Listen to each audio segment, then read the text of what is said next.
What's going on, YouTube? How y'all doing? Hey y'all. It's another Monday. So the Jameses, we back in this thing doing what we do on Mondays. Wouldn't be a Monday without another No Longer Single video. Anyways, for y'all who do not know, I'm Daryl.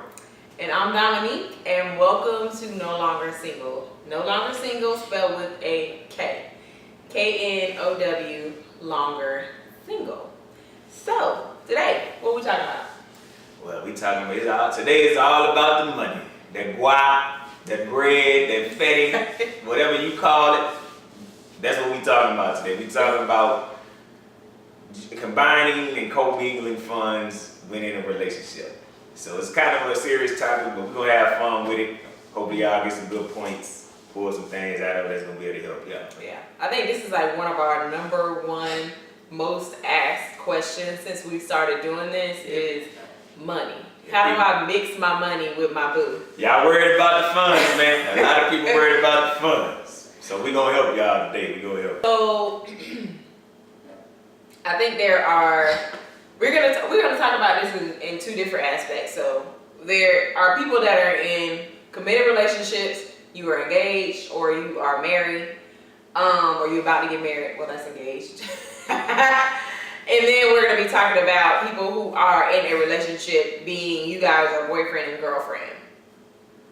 The main thing when commingling funds is one main prerequisite, I guess you could say, would be the word that I can use. One thing that must occur before you should start mixing your money and all that type of stuff. Whether you married, because we know everybody not love. We understand everybody don't live by the Bible. We understand that. So we know there's people out here living with their boyfriend and girlfriend. So, but I think this is gonna be able to help y'all too, man. So at the end of the day, there has to be some type of commitment. When I say commitment, I mean there has to be some type of, you all have sat down and you all have begun to plan a life together, and you all have begun to invest. You don't have a true commitment until both people have invested into the other person. If that hasn't happened, when I say investment, yes, we talking about funds. We talking about money. We're not talking about time. We're not talking about, I spent some money and took you to dinner. We're not talking about that type of investment. I'm talking about you all have begun to put money into each other's future, making each other's future happen. Dreams, goals, whatever it may be, that type of commitment. That's a commitment we talking about when we say commitment. Right. Always a commitment. So if you are talking to somebody and y'all just talking, y'all don't need to be talking about coins, okay? Y'all don't need to be talking about moving in and all that stuff. That doesn't even need to be a topic of discussion. So this video is for people that are in a relationship. You are either boyfriend or girlfriend, you are engaged, or you are married. And we're going to discuss each of those kind of separately. Okay? But why you think a lot of people are so focused on money? I think it got to be a reason, because we get that question from all kinds of people, whether they in engaged relationships, whether they just out here looking for a boyfriend. A lot of people focus on this money thing. I think people are focused on money because when it comes to, when you're starting to get serious with somebody, I think the first thing you think about is like, dang, like, how would we mix our money? Like, money is kind of the center of, it could be at the center of a lot of relationships. Like, you think that's one of the first things? Because to me personally, that wasn't one of the first things I thought about when me and you started getting serious. Is how we gonna mix something. But I think that's how a lot of people live their lives. Like, I don't know. Yeah, I honestly don't know, but I think that when it comes to being in a relationship, like, one of the things that you have to discuss that is always going to be at the forefront of your mind is money. Definitely needs to be a discussion. I don't think it needs to be I think that's where a lot of relationships kind of go awry. I think we so focused on money. It's more like we're in a relationship so we can have help financially. Like, relationships have become more of financial help than companionship. And I think that's where a lot of relationships go wrong. That's my personal opinion. So I guess we need to start, maybe we should start with people that are boyfriend or girlfriend. We'll start there. Because I think that's a lot of people are kind of in that stage where they're, boyfriend, girlfriend, they're courting, whatever the case may be. And they may be thinking about that right now. So what advice would you have for people? Boyfriend and girlfriend. Boyfriend and girlfriend, yeah. I don't. To me, I don't think just don't commingle your money. Unless I believe going into a relationship with a boyfriend and girlfriend, everybody should be your mindset, your assumption should be I'm splitting everything 50-50. Period. If we living together, I'm going in it like this is my roommate. Yeah. I think that's a good word. This is my roommate. We gonna go in. He gonna pay half the bills. She gonna pay half the bills. I'm gonna pay the other half. That's my personal. Because honestly, that before that commitment has been made, that just saves you on the back end for if the relationship does go awry and you end up breaking up, and now it's just like you were holding your own. He was on his own, and it's just like now your whole living situation not gonna just be down the drain. Yeah. So I think that's a safe way to prevent that from happening. Yeah, I agree with that. So if you're a boyfriend and girlfriend, I do think that you should enter the situation thinking that everything is going to be 50-50. So if you guys are deciding to, live together or whatever the case may be. Make sure both of y'all, and I'm sorry, make sure both of your names on the lease. that is probably one of the smartest things I can tell y'all. Yeah. If you going into something, y'all not married, make sure both your names on the lease, because if it's not, that's how you end up on them streets homeless real quick. And also I would say that you need to keep your bank account separate. Like, you guys don't need a joint account at this point. Like, everything needs to be separate. Y'all keep y'all money and your funds separate, and y'all just, give your half when it's due. He give his half when it's due, and leave it at that. And then if there's anything other than that, that's going to be a decision that you and your significant other is going to decide on. So, I know a lot of people talk about, well, what if he make more money than me, or she make more money than me? Shouldn't she be paying more of the bills? That's not the case, because y'all are not in that type of committed relationships to be assuming that somebody should pay more because they make more money. That's not how that works at that stage in your relationship. So always go into it thinking and knowing, that it's going to be a 50-50 situation. And if you can't afford a 50-50, then you don't need to be moving in with nobody. Period, point blank. Period. We not upgrading your lifestyle for no girlfriend. So lifestyles can't be upgraded if you just a girlfriend. That's just not the case.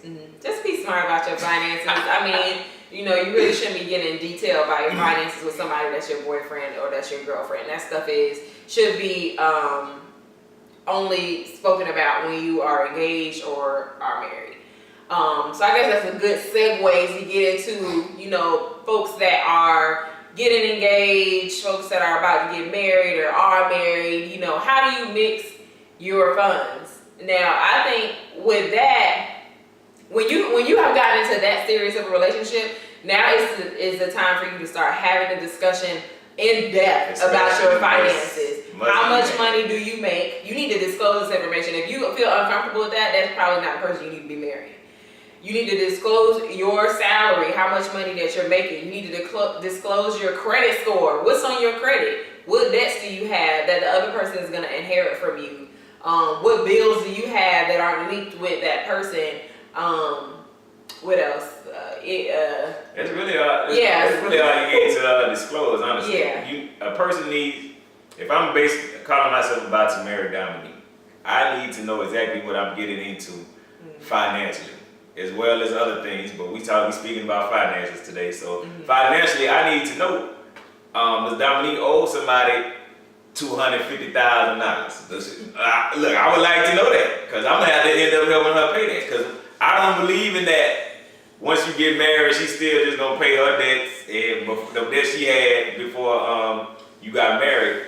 That those her debts and you got your debts. Now, once we get married, that is now my responsibility to help her pay down whatever debt she had. If her debt is too high for me, hey, I have the right to make that decision that no, babe, at this time I can't marry you right now. Look, your debt too high. You too much of a liability right now. I can't work with you. Now, and y'all can work the situation out from there. Whether he wants to wait around, y'all can date until you get some stuff paid off, and then y'all get married. But that's up to you all at that point. But it does need to be disclosed so that that person can make that decision. Yeah. And I would just say the way that we did it, because I know a lot of people are probably interested in that.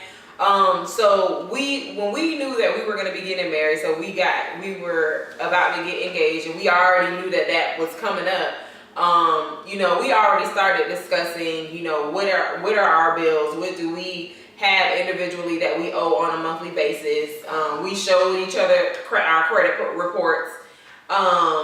And we discussed things that we wanted a lifestyle that we wanted to have when we were together and how we were going to accomplish that together. So when we got engaged, we linked our bank accounts together. So we do have a joint bank account. And a lot of the bills per se, I don't know, we have a lot of our bills like in both of our names. I don't even know if that's necessary anymore, but there was just some things that we mixed. Some things are in my name. Some of the utilities in mine. Some are in his, yeah. As long as they getting paid, we not worried. Yeah, we're not really worried about that. But as far as bank account is concerned, we did make the decision to do a joint bank account. I know that there are some married couples that have separate bank accounts, and that's how they want to live, and that's totally fine. For us, we just decided, hey, you know, we live off of a budget, so we like to know where every dime of our money is going. So it was easier for us to put our money together in order to kind of figure out where our money was going, where we need to save, where we need to, you know, purchase things, etc. But at the end of the day, I think the main key you always should remember is you don't have to live by the standards that we're living by with our money.